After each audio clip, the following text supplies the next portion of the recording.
Welcome to Bedford County Sports Talk Live, hosted by David Thomas, Bill Anderson, and Kenny Parker.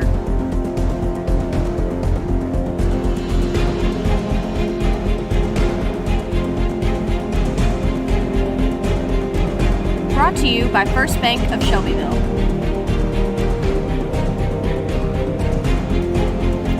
And Kincaid's Service Company. Let's talk some sports. Here are your hosts, David Thomas, Bill Anderson, and Kenny Parker. Good Saturday morning, everybody. Welcome to another edition of Bedford County Sports Talk Live with Bill Anderson, Coach Judd Dryden today. David, you know what today is? What? It's a good day for a sports show. Oh, absolutely. It's a good day for a sports show. But let's don't get into that quite yet. Kenny Parker's not with us today. He's up north somewhere. I think he wandered off to Green Bay for some reason. But he'll be back with us here probably next week. No, it'll be 2 weeks before he gets back. But Coach Dryden, it's good to have you sitting down with us. We'll jump into a lot of things later. But first, we want to thank our sponsors, First Bank here in Shelbyville, and also Kincaid Service Company. All righty. Where service is their middle name. We appreciate those two sponsors. Let's take a break and hear from them. We'll be back to talk about some high school football. Company is a locally owned family business that has proudly served the Middle Tennessee area since 1934. We have a wide selection of furniture, appliances, electronics, and mattresses for every budget and design taste. We carry the brands that you know and trust, so you're sure to find exactly what you're looking for. Need financing? We have you covered. With our service department, you can rest assured that we will take care of you after the purchase. Visit our Shelbyville store at 400 Madison Street today.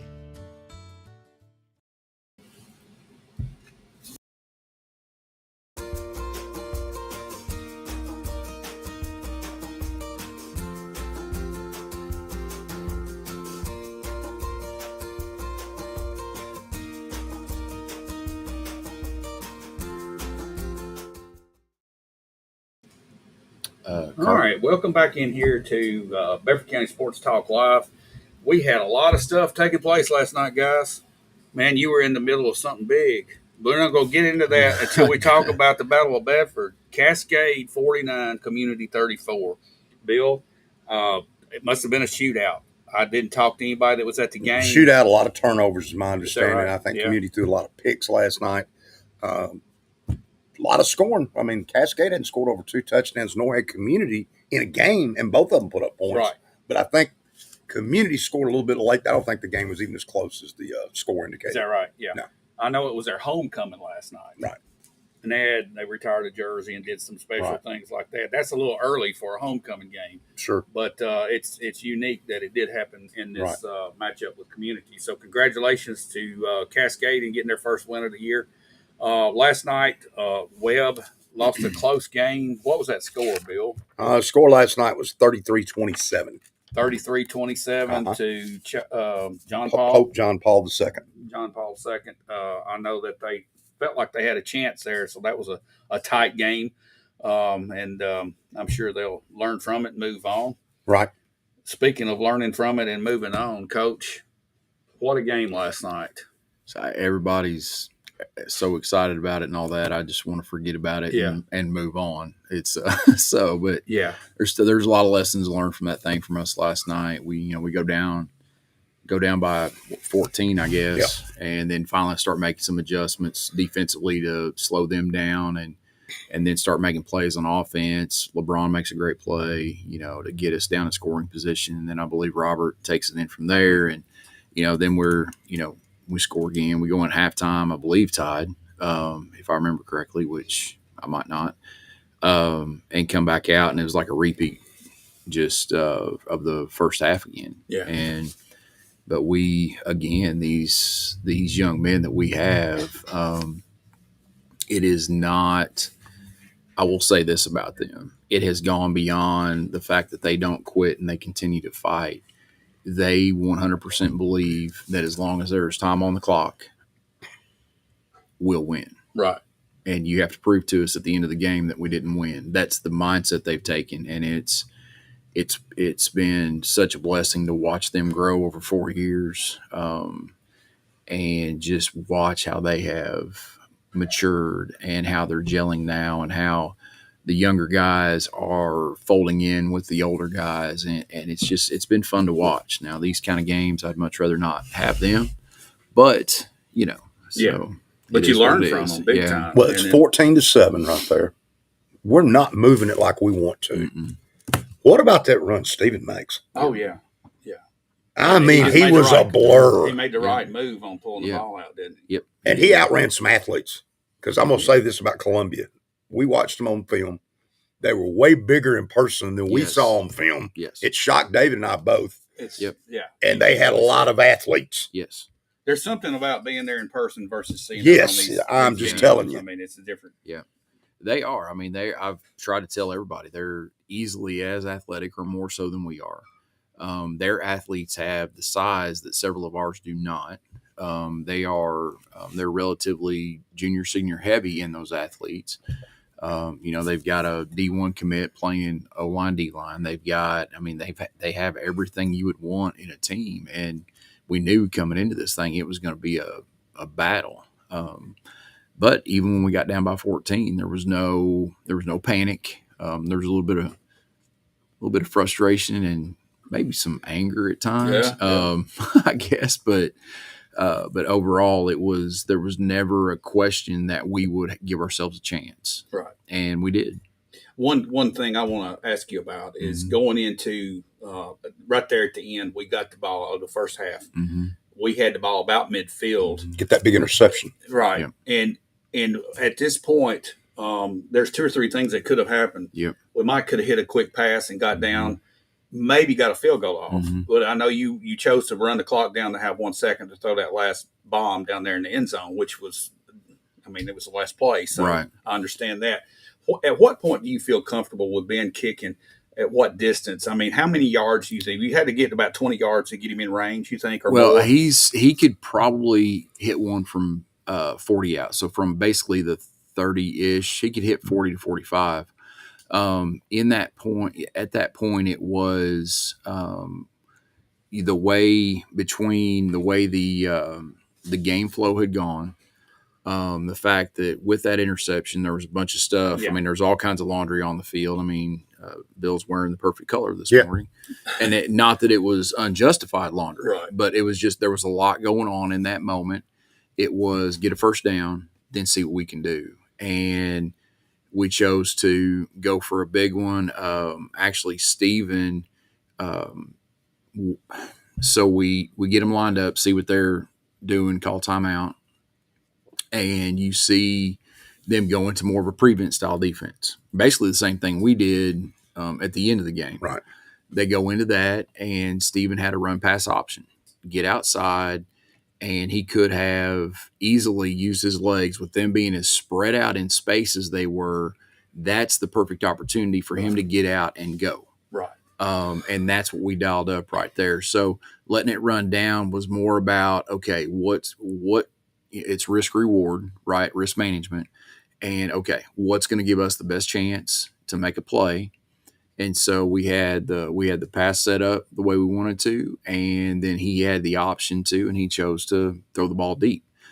Could he have just as easily have taken off and gotten out in open space, and all of a sudden all those guys are, you got 3, 4, 5 guys, or 4 or 5 guys that are deep as can be that would have to redirect back up, and he has all the space in front of him. Boy, that's a beautiful So thing. that's what we did. And so he chose to throw the ball in this case. Yeah. And so that's what we tried to set up with no time left. That way, if anything did go bad, we were okay. We're still Right. tied going into half. We still had some momentum. We still had everything we needed to come back out halftime. So that that's was kind about of a 60-yard pass in the air. He threw it. Yeah, in it was he a- went into the. But end when zone. we He rolled was him out, good. there was a reason we rolled to his right and not his left, where maybe he could have heaved it better, or does that doesn't matter to Steve? I well, don't know. the ball was a little bit more to the left hash. Okay. So there was more space. Again, More it was space. about space. Right, I got you. And, Makes and sense. so it just, there's some other things going into that, and JC has all that mapped out up top. It's being up in the box gives you a totally Right. different Sure. perspective because you're removed from all the emotions and everything flying around.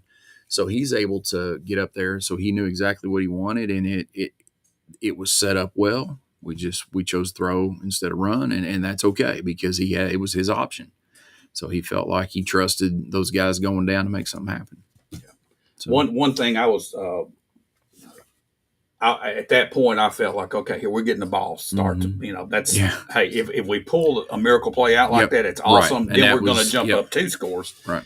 But then we came out. It seemed like they had made some adjustments, and then they stopped us 3 and out. Yep. And that's where the punt, the fake punt situation. Would you walk through that so everybody knows what happened? The fake punt. Yeah. No, we have all right. So it was not a called fake punt, Right. but in Ben's defense, there's an automatic built in with that rugby style. He gets out there, and if he sees open grass and back numbers instead of front numbers, chest numbers, he can take it, and he did. Our mistake was that we didn't call it off.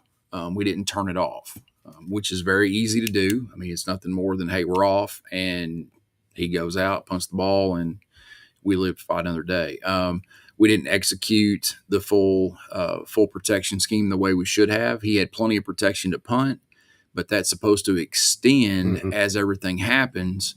And our guys they just kind of defaulted back to, I don't know, old conditioning, mental, whatever. And they didn't continue the shield on up like they were supposed to. So the shield being the 3 back guys that kind of roll out in front of the punter. They just didn't continue like they were supposed to. And if they would have, I think we missed it by half a yard to a yard. I think if they'd done that, you'd have had it by 10 yards. Yeah. Now, the other thing about that, though, is we had a player not lined up correctly, so we had 5 in the backfield that would have been called back anyway. Right. But I'd much rather had it called back and have to punt it again than give it up right there. So now we did only come away with giving up a field goal, if I remember correctly. So that's a testament to the defensive staff and the adjustments they made in the second half.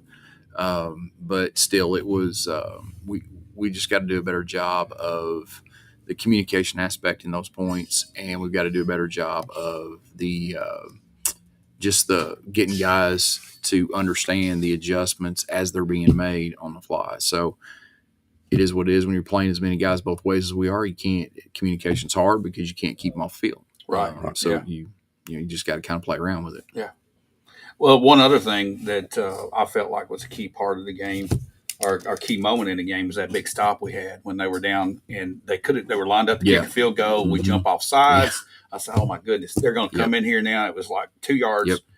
Huge defensive play right there to make that stop. It was, and they had it dialed up top. Stephon Ransom recognized immediately personnel package, and hey, they're going to be in this format, one of these 2 formations. We already had the calls for those formations written down. We already knew what we wanted to do based on that. And our guys, in a critical moment, executed correctly. That's what our defense is supposed to do. It's supposed to line up and execute the techniques, and then good things happen. Yeah. It's when we don't line up correctly or don't properly execute a technique or a fit that bad things happen. So our defense, I don't know, to the average listener or eye out there, might look pretty complex at times, but it's not. It's very simple. It's not easy, but it's very simple in its structure and what's expected. So once again, we have to do a better job of making sure our guys are ready to play. And we're seeing things. People are showing up, doing things to us on both sides of the ball that they're not showing on film previously. As we get deeper in the season, we'll see more variables like that on film that we'll be able to be much more prepared for as we move forward. But no, it's hats off to Coach Goff. I mean, they could easily finish out number 2 in the region, and we could end up possibly even seeing them, deeper in the playoffs. Somewhere. Yeah, I mean, it could be a quarterfinal game, possibly. So who knows? Yeah, they're a good team. They are. Oh, yes, they are. Very fortunate to come out with a win last night. Yeah. I guess the exciting part of the game was those last 6 minutes. And, Bill, you brought out a point. How many points was it we scored? 20 points in 3 minutes. 20 points in 3 minutes. Yeah. But go back to the defensive minute. Zion Bonner late in that ball game. I just want to get the defensive minute. The sacks he had. Yep. He really played well that fourth quarter. He did. Ellington Scott was in there making plays, and of course, we'll get to Brody Lavorne here in a minute. He always makes plays and made a big one at the end. But the pass rush was so good in that fourth quarter, Columbia was going backwards. Right, and but there again, they got into a situation where they had to become one dimensional. Right. So we could change what we were doing and get them a little more aggressive instead of they broke tendencies that we had in the first through third quarters. They broke tendencies. Their tendency to run the ball here was broken by a whatever situation and so it was a lot of, and our guys right now are still they're not we're not senior heavy like we were last year, so experience is being gained in those moments. Instead of playing from experience, you're gaining experience, so you're a little bit slower on the adaptation to it, and so you just got to play and rely on your training. So well, going into that fourth quarter, what were we, 24-14? 24-14. Okay, we get that big stop, which I thought was huge. But then jumping forward, we had the pass to William that was just totally wide open in the middle of the field. How did that play set up? And what set that up, actually? So they were it's for 2 weeks now.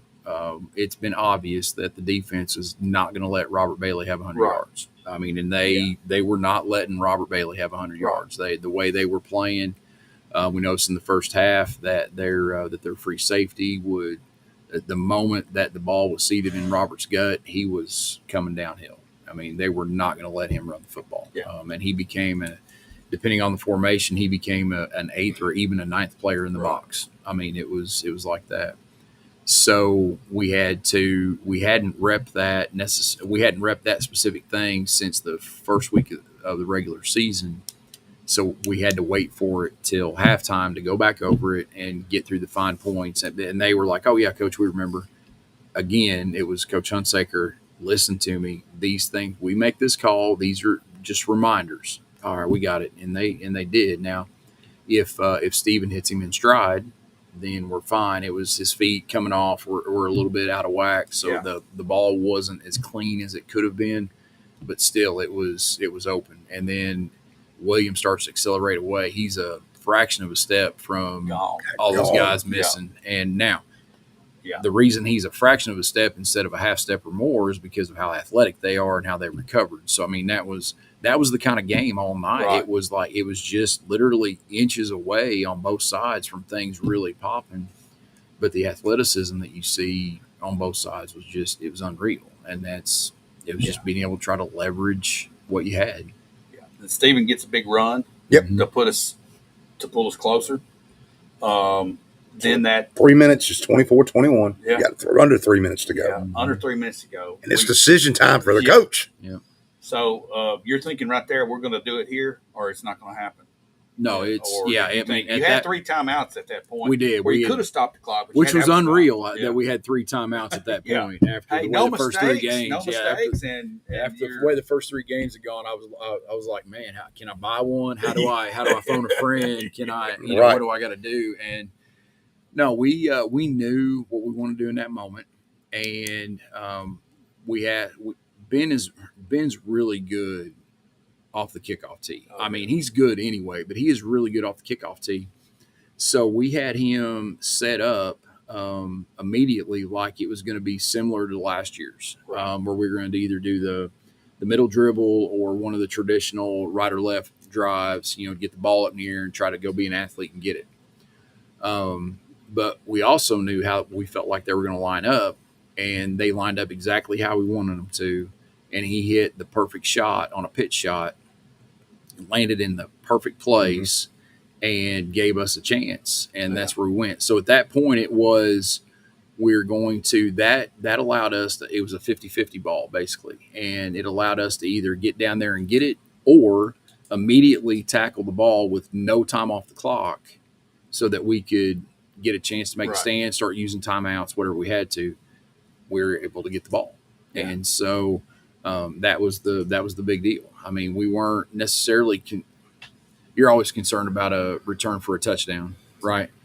But we hadn't been really concerned about that too much all night when we kept hitting the shorter kicks. It was trying to take advantage of what they were doing, and then Ben finally hit one just perfect.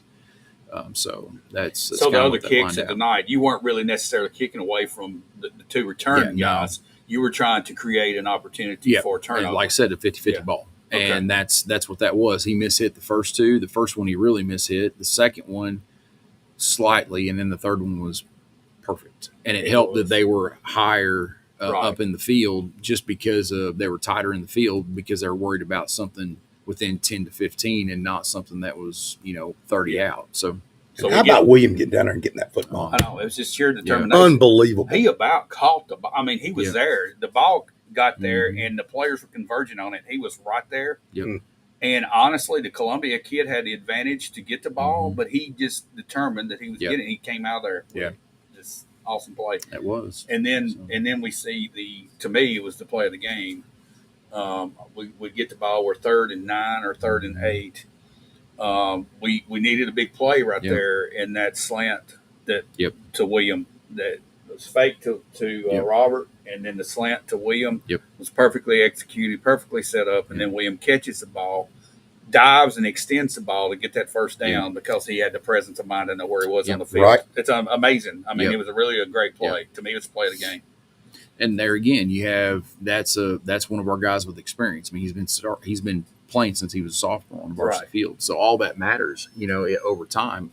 Do one of your sophomore wide receivers or one of your junior wide receivers make that same kind of play? Maybe, maybe not. With William, it's much more of a maybe and definite probability than it is a maybe not. So, and that's where you got to hinge on your guys that, and you got to bet on your guys that, you have and that you trust. So it was a great play by him for sure. The play at the goal line though.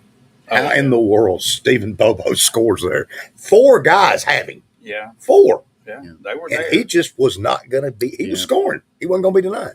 Yeah, we were. Coach Hunsaker had another play dialed up. At that point, we still had 1 timeout left, maybe 2. I don't remember for sure.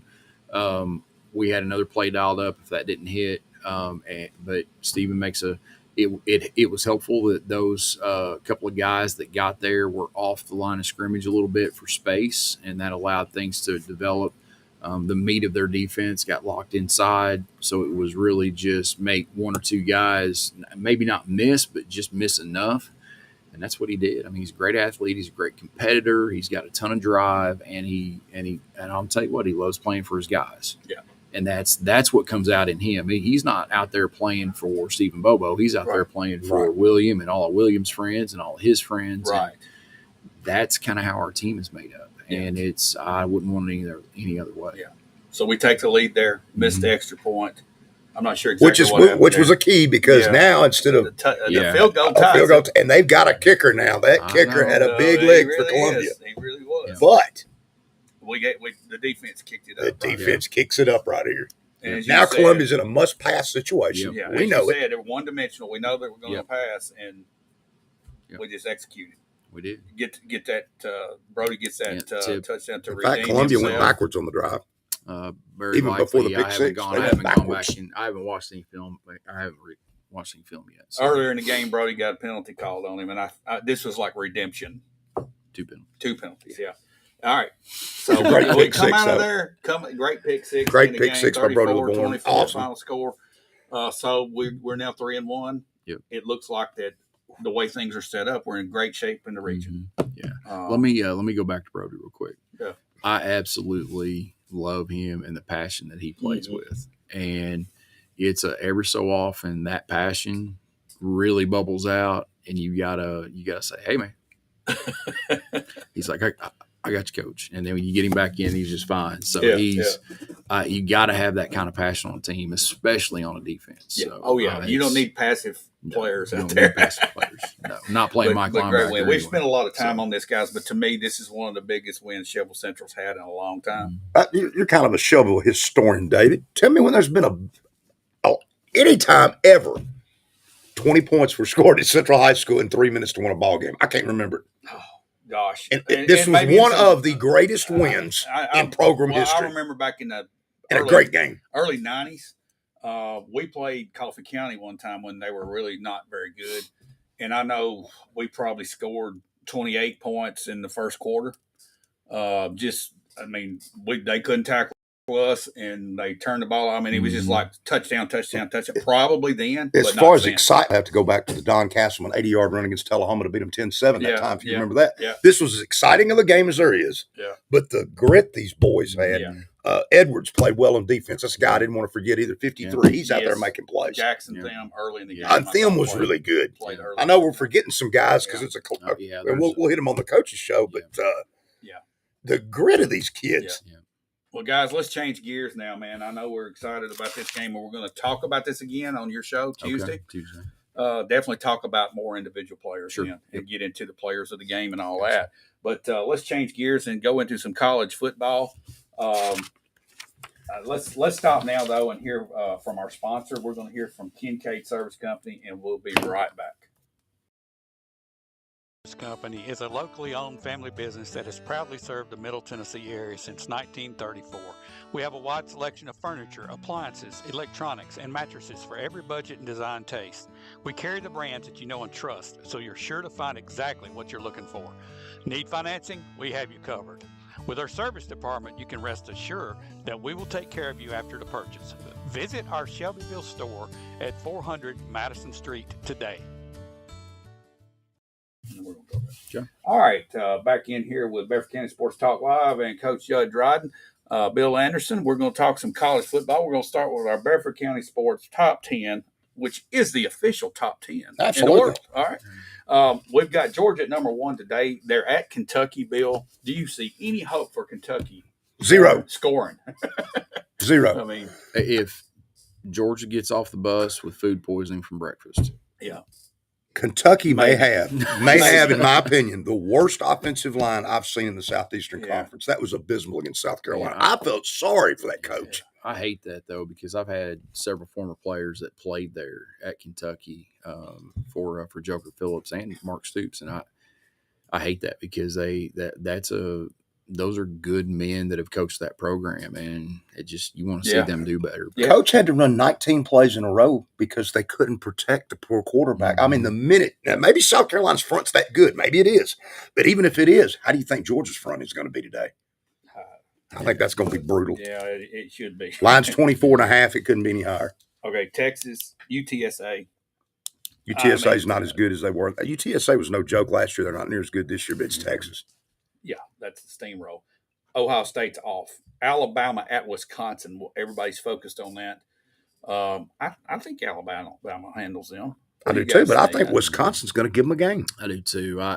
The Boers is doing a good job down there of taking over, obviously, but Wisconsin's going to be a tough opponent, and it's there. It's right? there, yeah, yes. Camp 11 Randall, o'clock. Yeah. They love 11 o'clock games up there. Yeah, I mean it's that's like a night game at LSU for them up there. I mean they absolutely love it. So Mississippi at Wake Forest.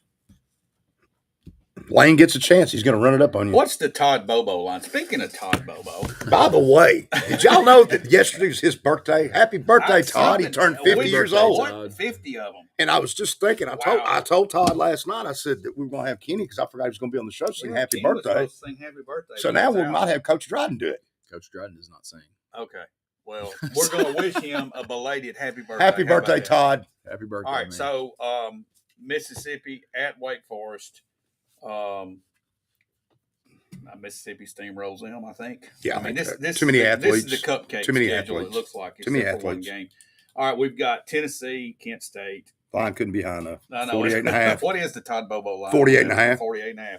All right, we got Missouri at Boston College. To me, this is a game that we're going to find out what Missouri's got. Yes, because they're going to get tested now. Well, I think you're going to find out what Boston College has. They're for real. They're good. Yeah, they are. And we'll see. I mean, that'll be a great game. They've already beat Florida State. Yeah. Yeah. So I'm thinking that I mean that the line's 17. I like Boston College and to this cover one covers that line. To cover the Todd Bobo line. Yes, sir. Okay. All right. All right. So we got Miami, Ball State. Miami. Oh yeah. All right. Blaine Bishop's alma mater, Ball State. Yeah. Oregon at Oregon State. in-state rivalry. That game could be interesting. Oregon's not been playing as well as we thought they were going to, and Oregon State's not bad. Are you going to put a little star by this one like I did last week with North Carolina State? I'm just saying. Don't be shocked. I said Tennessee is going to have trouble with North Carolina State. Ooh, boy, did I blow that one. You did blow that one. I tried to tell you. All right, USC is off. What other key games do we have? I know Middle and Western Kentucky played. 100 miles of hate. 100 miles. It's 100 miles of hate. What do you see? The last time MTSU beat Western Kentucky was 2018. They've met 71 times. MTSU 35, Western Kentucky 35, and one tie. So that's as even as we got to settle the score. But it's not been even the last decade. No, they've owned us. I know it. So what do you see happening here? How are they this year? I don't see us beating them. I don't either. I just don't see us beating them. I don't either. I mean, I'm an MTSU alumni. I want us to win the ball game. And Mike Matusik and them guys will be up in the skybox tonight. MTSU's getting 7.5 at home. Maybe they can cover the line. I just don't see them winning the game. Hope they do. Wish they would. Be a big win for Coach Mason if they could. What other games you got your eyes on, guys? There's nothing really. LSU, South Carolina. Well, that's true. After South Carolina did what they did. And I'm not so sure South Carolina's getting 7 at home. That we'll just have to see how good they are. But I'm not that sold on LSU.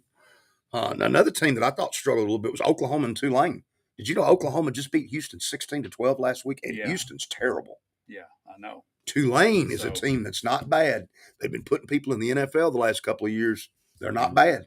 Yeah, that's one to watch. I think they could give them a ball game. And I also see you got Vanderbilt, and who are they playing over there? Georgia State. At Georgia State. Line's 10.5. Let me tell you something. Georgia State has been scrappy over the years when they come in here and play. I know they beat Tennessee a few years back. That program turned around a little bit. Yeah. And it's you got to give Clark Lee a lot of credit for what he's doing right now.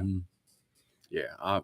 I'll tell you what, we got a couple of our guys on the team that are Vandy fans, and I give him grief all the time. But I'm going to tell you, he has done a phenomenal job since he took over to get that program to where it's competitive, because it was not. No. And so they're competitive now. Now, what that looks like in the meat of the SEC, who knows? But as of right now, they're playing okay ball. And he's smart enough to go get an offensive coach, turn everything over to him because he's a defensive guy. Yeah, I mean, that's part of it. And that's part of it right there. And he went, was it New Mexico State or New Mexico where his staff was? He brings them in. Right. Brought in several players through the portal. That quarterback is for real. Yeah, that quarterback's for real. Yeah, he is. Vanderbilt should handle that. All right, so what do we got? Notre Dame. I'm concerned about their coach at this point. They're at Purdue. The line was 11.5. Purdue's catching. I think Purdue. I like their coach too. Isn't that where Brom is? Or did he go back to Louisville? No, he went back to Louisville. Purdue's got a new coach. Yeah. Well, I'm not sure who that is, though. I'm not sure who he is. But Notre Dame, I mean, of course, the media's darling, and we've talked about this before. But they obviously were highly overrated coming into the season. They have trouble with scoring. the way they've played. They have trouble scoring. What do y'all see? How do you see them playing out the year? I mean, that game last week made it look like there were some internal things that were going on that was that there was just an overall lack of focus, because they have plenty of athletes to match up with anybody in the country. They've got, and I think their coaching staff is solid.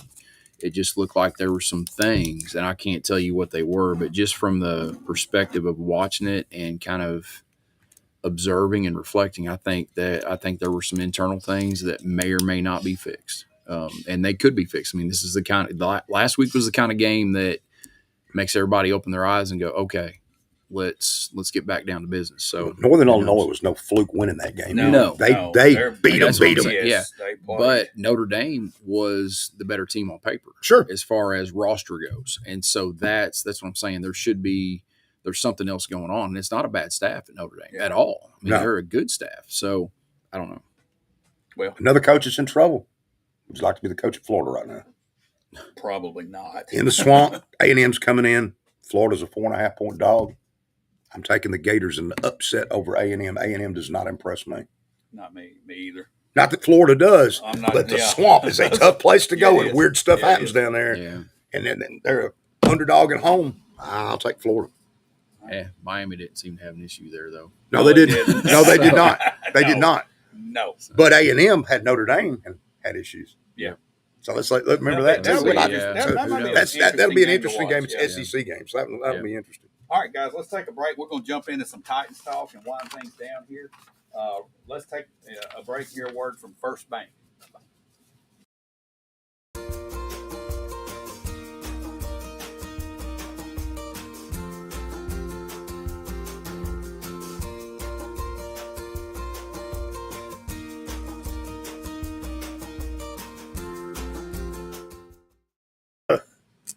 All right, back in here with Bedford County Sports Talk Live. We're going to talk a little NFL and specifically Titans. Bill, what's your assessment of that game? And what's your insight? Man, people have been texting me all week, and I'm getting these group texts, and they're going, what are you going to say Saturday about the Titans? What else can you say?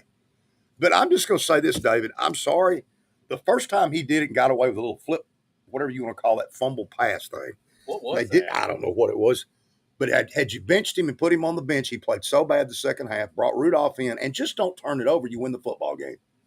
But Bill Belichick, he made a great point on his podcast with Peyton Manning, I think it was, and I heard the quote. He said, there's only two things that could happen there. It's a 2-yard gain or you lost the ball game. And so you lost the ball game. Yeah. And, I mean, it was just real simple. First half, the Titans looked great. Now, the second half, give the Chicago Bears coaching staff some credit. Yeah. They made some adjustments and came out and stopped us from running the football and said, Levis, you're going to beat us. And Levis just handed it to him. So how does he respond from this? Does he come back out and have Here's a big what game? bothers me is I've seen him play this way before at the University of Kentucky. Right. And that the mistakes and he's got as good an arm as anybody. He's a great athlete. But can you get that out of somebody? You can't make every play. I can speak to that. Like I've told you guys, I'm a casual NFL fan, but speaking to the mindset, we're going to find out just how good Callahan is. You're right. Not as an X's and O guy, not as what kind of leader is he? Because now he's got to take this high-priced kid and he's got to be able to speak to his heart and his mind at the same time, and the heart and mind of the team, especially the offensive side, to get them back on track. And so we're going to find out how good he is and if he's in that respect. And I think he is that good. Now it's whether or not Will Levis is receptive to the message and the requirements and all that. Because at the end of the day, that level of football is straight business. Yeah. And at some point, you got to make a business decision. Your window closes pretty quick in that league. That's what they say, NFL, Jerryville. Not for long. Not for long. Not for long. Yeah. But I will say this, too, though. I think Bill Callahan was very upset after the game at the pass blocking here.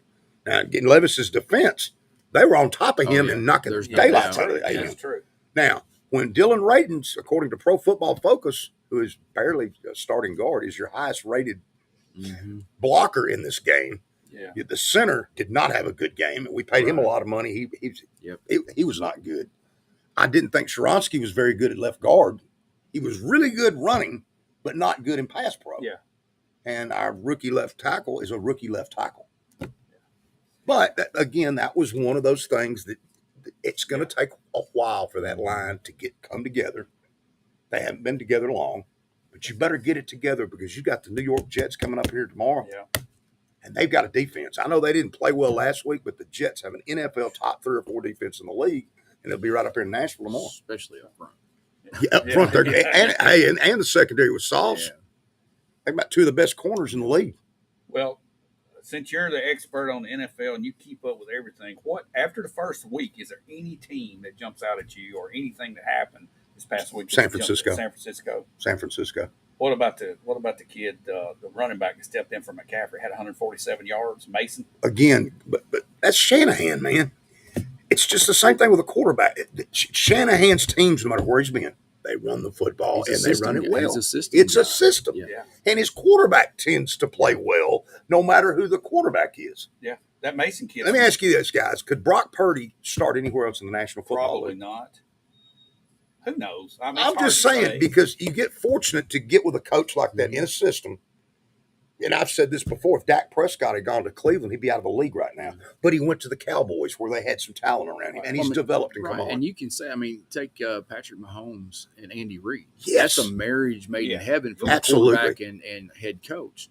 And you put him in any other system, you put him in in Shanahan's system, I don't know. Is he good? Yeah. Is he as good as he is now?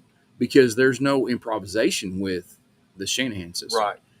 So that all matters. And so it's it's that, as much as you hear about it, Brady and Belichick. Yeah. You got to have, they butted heads. There was a lot that goes on, and it was, but it still worked, and so you just had to figure it out, and so it's like I said, it's business, and you got to find the right guy in the right field. I remember another NFL quarterback played for Kentucky named Tim Couch. Y'all remember him? Oh yeah. He had NFL ability. Yep. He goes to the Cleveland Browns. Not a very good team around him. He's out of the league. Yeah.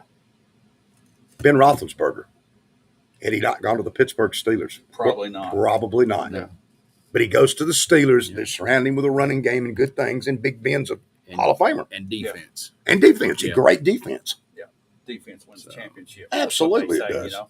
you know. But I'm going to say one thing about the Titans. As disappointed as I was, they have a tendency in a game like this where the whole national media says you're going to lose. Yeah. Hide and watch if Tennessee doesn't give Aaron Rodgers a lot of fits with Sweat, Simmons, and the Jets' offensive line is a weakness for them. Yeah. And Mr. Rodgers can't move like he used to. No.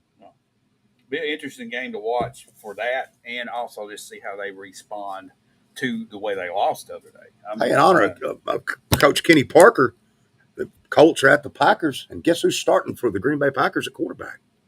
Malik Willis. Oh yeah. That's right. That'll be interesting to watch that. And he might be the starting quarterback next week here in Nashville because the Packers will be here next week. That'd be a story. I don't think there's that many great games, guys, but I will hit on this one. Cincinnati is at Kansas City. It's line 6. Surely Joe Burrow is going to play better this week, right? Yeah, surely. Right? Right. And historically, Burrow and the Bengals have been the one team that has given Kansas City fits. I don't see them giving them fits tomorrow, but they have in the past. Yeah, that'll be a fun game to watch. But I think you've got internal issues with Cincinnati where you don't want to play Chase. Higgins comes up now because he's on a franchise tag, and now all of a sudden my hammy hurts, and I'm not playing, and he hadn't played at all. So there's some issues there that are starting to carry over. And then the other thing that worries me is Burrow doing this. Did you notice those highlights? Yeah. He's had his wrist operated on, and the whole time he's sitting over here, and he did not look right. Yeah. Well, and that's a shame. That's a shame because Burrow is a sheer talent. Yeah. Well, we got a lot of football coming up today and tomorrow in the NFL, and I'm anxious to see how the Titans rebound. We got to close things out here and move on. And a reminder about Coach Dryden's show coming up on Tuesday. Tuesday at 6 o'clock. Yep. We'll be talking about players of the game and look ahead to Wilson Central. Coach, thanks for sitting down with us today and talking some football. It's been fun as always, Bill. We again want to thank our sponsors, First Bank and Kincaid Service Company here in Shelbyville. Thanks, David. You don't like hauling stuff off, do you? We hadn't mentioned that today. Hauling stuff off. I could assure you, Coach Dryden doesn't like hauling stuff off either. No. No refrigerators. No, not anymore. Washing machines. Freezers. No more. No more. Not doing it. We'll just call Kincaid's. They'll come get it and they'll haul it off. They'll do it in a blink of an eye. And their middle name is Service. And that is Service. Absolutely. And also First Bank, been with us for a long time. Been here from day one. Thanks, First Bank. We appreciate you guys. We'll see you next week, and we'll be talking some football next week. Kenny won't be with us next week. Coach, we'll see you Tuesday. Everybody.